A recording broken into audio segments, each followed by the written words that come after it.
I worked as an assistant district attorney for the County of New York for 2 years. Tell me about your relationship with Cameron Dennis. Vague.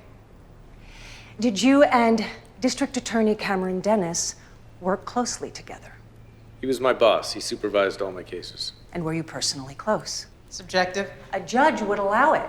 And yet there's not one here.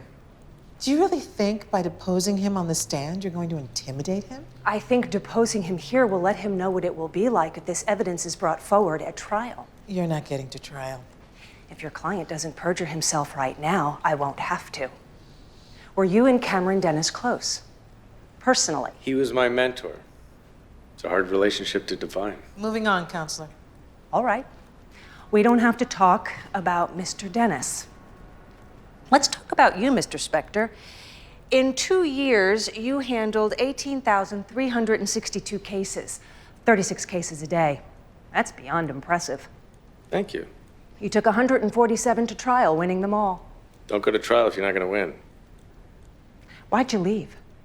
An attorney by the name of Jessica Pearson helped me get through law school, and she felt that I could use trial experience. But I always planned on ending up at her firm and paying her back by earning that firm outrageous settlements. How am I doing? Could do better. You two think that this is a joke. Argumentative. You're damn right it's argumentative. Because he knows that laws have been broken and he has an obligation to report it. Misleads. But if this is the way you want to play it, the Attorney General has given me a broad mandate to uncover what went on. And it need not be limited to Mr. Dennis. Were you part of the problem, Mr. Spector? Vague. I'll rephrase.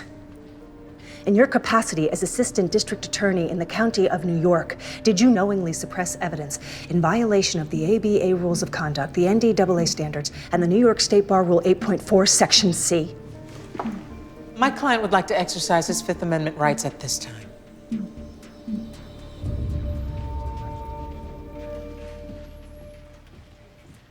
I hear you botched a settlement by negotiating against yourself. I didn't. You let Lewis know the one thing that was most important to our client. Yes, I made a mistake, but Lewis made one too. Well, he didn't mention that. Yes, he knows what our client wants, but now we know the one thing his client wants.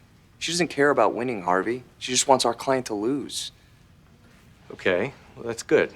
So what's next? We lose. We give her the tabloid. Well, how does that make our client happy? We let Madison have the paper, and then we take everyone who works there and we start a new one.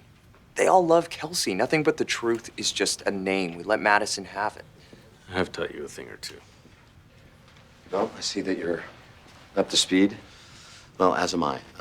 I noticed there were some employee issues at the tabloid. You know, contracts about to expire. So I just want to let you guys know that I went ahead and locked up all the key employees. Just to protect us. Since we're all working on this together, right? Mm-hmm. Good. He knows. He can't. He does. I was careful. I deleted every file from the server. The only time any paper trail left my locked desk is when I faxed it to Kelsey. You faxed it from the large machine that stores all the information you put in it to be printed back later by anyone who has your code? He can't do that. We have a Chinese wall thingy. Oh, God, he's going to beat us, isn't he? Look, he knows what we're up to, but he couldn't keep his tactics to himself. So we can use that against him. And that's how we'll crush Lewis.